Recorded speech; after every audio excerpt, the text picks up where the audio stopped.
So I was watching some videos where people use Claude 4.6 to make games like Minecraft and Terraria. They're really cool videos, but the people who are recording them don't really understand code and they're getting worse outputs because of it. So that's hurting me as a computer science person on the inside. My first ever coding project was 4 years ago, and it was a Terraria clone in Unity engine, and it was really bad. So I thought I would try to use all my knowledge up until now paired with Claude in a little challenge to recreate Terraria. I'm also going to lightly explain some of the theory so people can maybe learn something about the process as well, because that's something I wanted to see when I was watching those videos. Okay, just to add a couple rules for the challenge, I'm not going to look at the code, I'm just going to judge it on the outputs that I can see, and I'm going to run it until I hit the free version limit. So jumping in, I want to talk about the importance of actually giving the AI a prompt and not just saying make me a game. You'll get wildly different results because what you are now forcing the AI to do is come up with its own ideas about what Terraria is, what defines Terraria. So if we don't define what we want to see, it could just make the title screen, it could make a 2D side scroller. We need to specify exactly what the output should look like, otherwise it is open-ended and it could be very bad or very good. So here I've just said make a Terraria game, and you'll see it's coming up with its own conclusions about what is Terraria. What I love about Claude is that it really goes fast when it's coding. GPT is very slow when it's producing its code outputs, when it could be typing at this speed, and I really love that.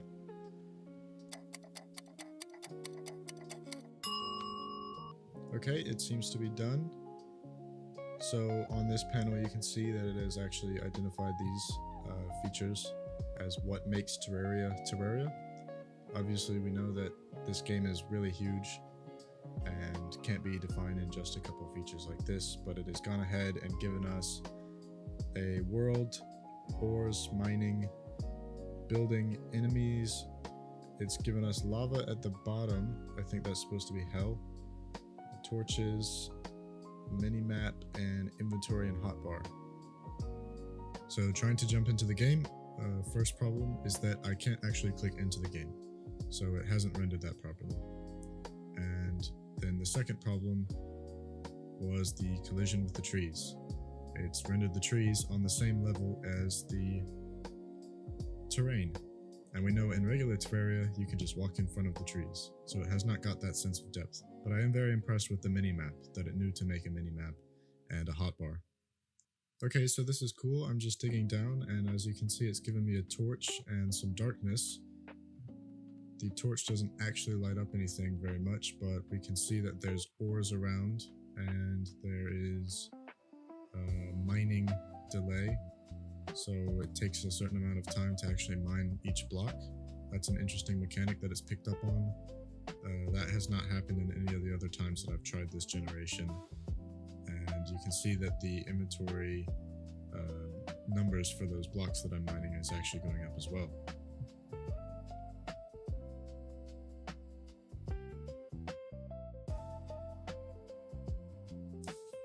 So it looks like I'm starting to see lava down here.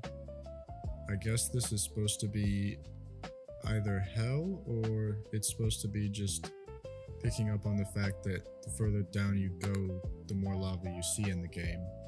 I'm not sure why it's chosen this instead of just making hell. I think that's more memorable from Terraria. But of course we didn't tell it to do anything specifically, so it wouldn't know. The other weird thing is that there is no water generation. I think if it was going to pick up on lava, it must be picking up on water as well. Let's just try to... I want to find an enemy now and see if it's going to kill me or come after me. Oh, okay. So it seems to be tracking my position, but like at the exact same time as me, which is kind of terrifying. And it's taking away at my health. And if you saw at the top, the bar for my health actually went down. And it's got this little death screen and respawn, which is pretty cool. I mean, that's a big mechanic of any game, being able to respawn. Okay, here's the prompt that I built out.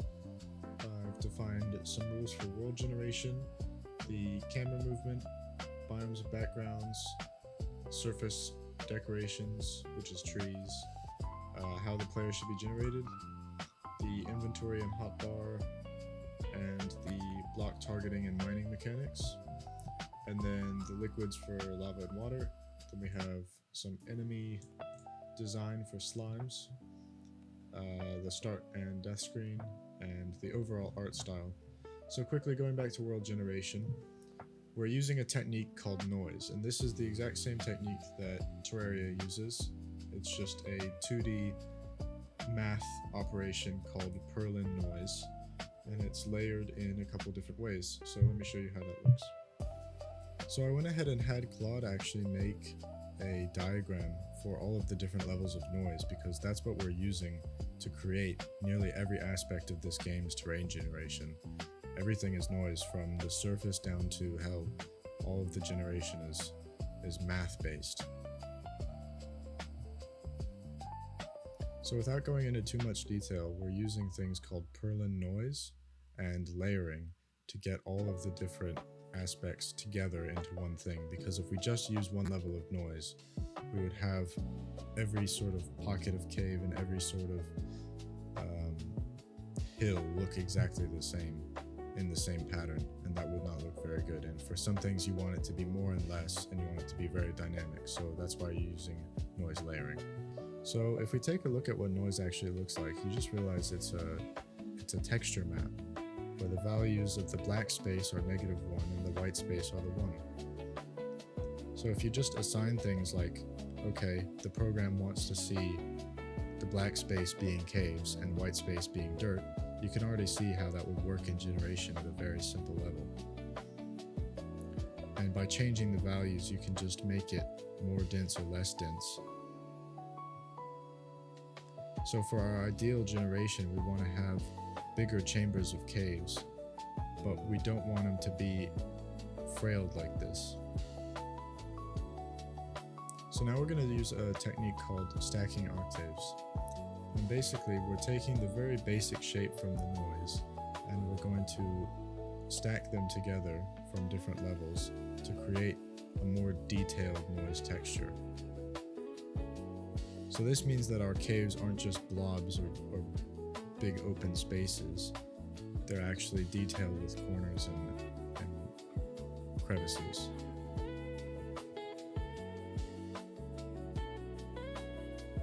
So the next layer is the surface.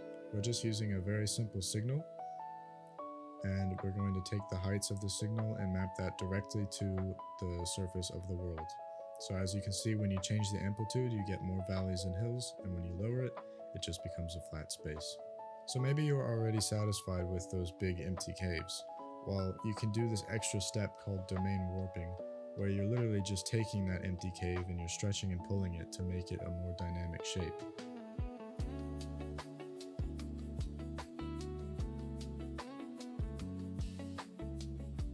So as you can see, we've pulled it and warped it a lot, and that would be a more interesting cave to explore because it's taking you in more direction and it's not just one empty space.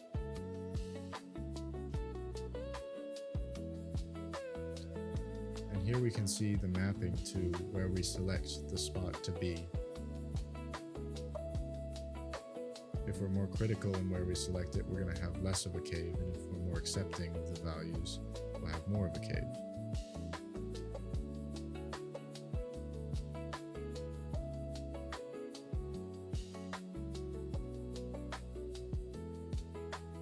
So an extra little fine-tuning step would be the chambers and caverns.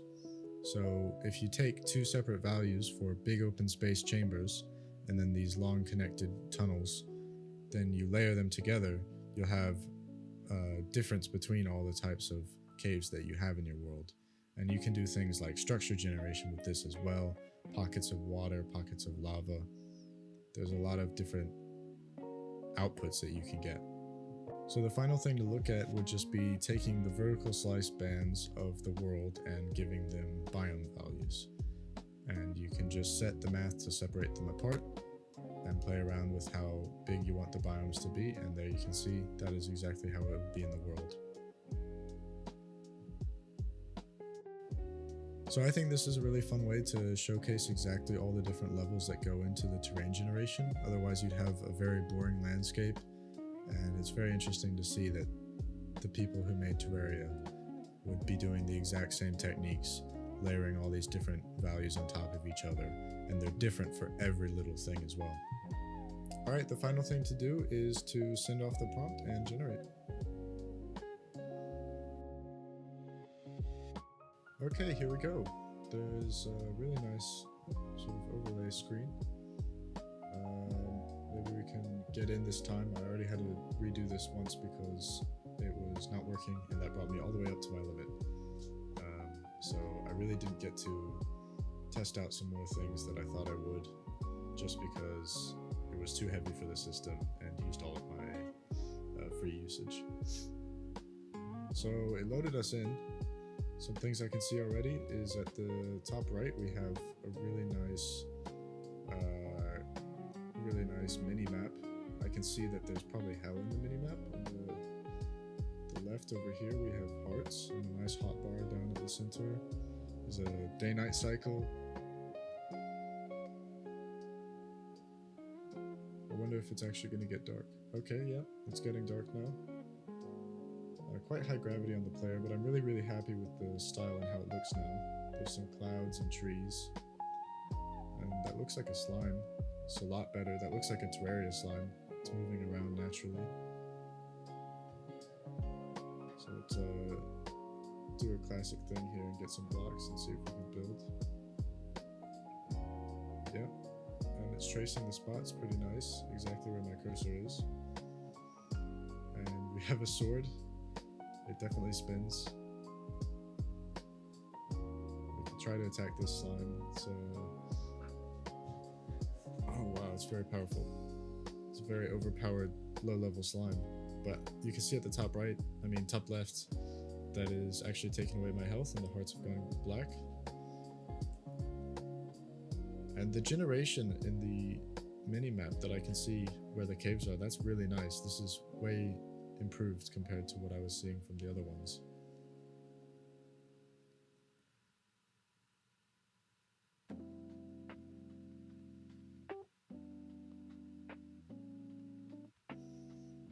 Okay, it looks like there's low gravity underground. I'm not sure why that is. It might be thinking that the water is causing that, because I did tell Claude to make the water slow people down. So maybe it's falsely put some water here that we can't see, or there's just logic impacting it.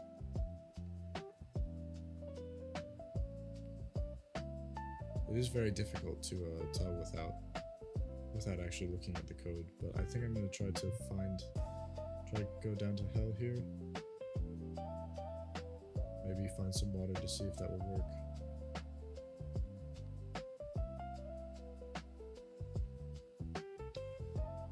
So because I've used up all the tokens just getting this to a playable state, I really want to continue this with some more free tokens another time to see what I can do and what I can add and improve. I've already seen a couple things here now. Like I can't drag with the inventory to rearrange it. I can see some water in the bottom right. And the ores glow at night, that's nice. It's very helpful. Oh, and the background's changed as well.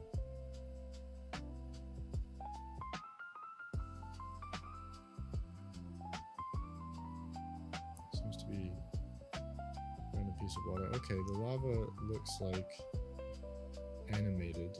I could see why it would have done that, just for the top layer, and then it's extended the animation down. And the background is getting more red.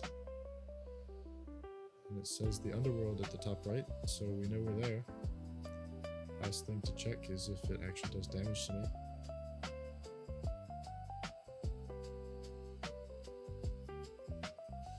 Yep. Okay, and I've died. Overall, I'm really happy with that outcome.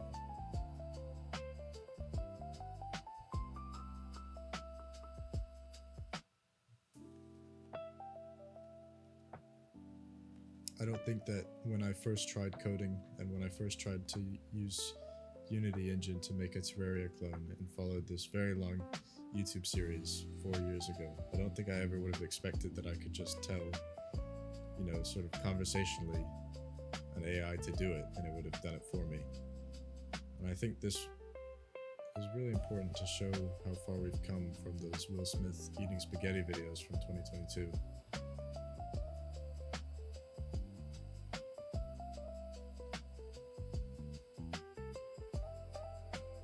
Now, I'd also be interested to do a comparison with ChatGPT possibly, because I do have the paid version for that, and compare to see how Codex does.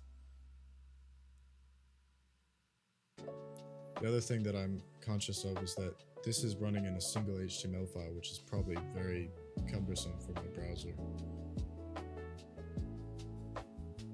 Could try doing it in completely like C# or C++ possibly.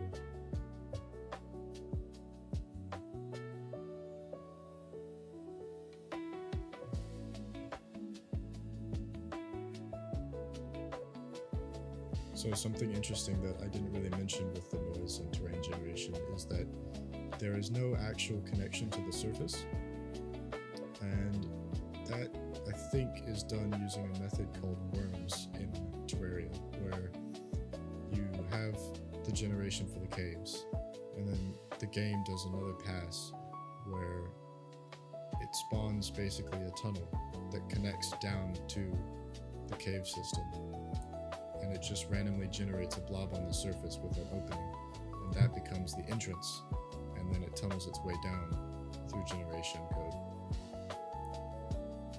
And then you get those sort of hills with the cave openings that have the chests in them, and you go down and it takes you really far down underground. The cave generation in Terraria even has got an improvement over the years. I remember when it first came out, they were sort of these little blobs that existed in the underground spaces. They weren't even as fancy as the ones that are currently being showed by Claude right here. I think their logic has improved in a way that has made it more rewarding to go caving than it used to be. You spent hours and hours connecting your tunnels up, and now it's sort of, you never really have to dig that much. You can just run your way through and practically get all the way down.